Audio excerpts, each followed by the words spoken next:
करती है। हाई फेंक दाना लोढ़ा गुस्सा कम कर थोड़ा चूड़ी फूट जाई रंग छूट जाए तमन्ना रूठ जाए तोहरा राजा जी के दिलावा टूट जाई तोहरा राजा जी के दिलावा टूट जाए तोहरा पिया जी के दिलावा टूट जाई तोहरा राजा जी के दिलावा टूट जाए हमारा बाबू नहीं बाबू नहीं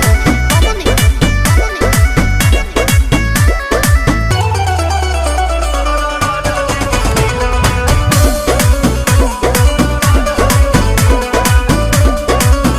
खिसियालू कहे रिसियालू कहे गरम आलू तो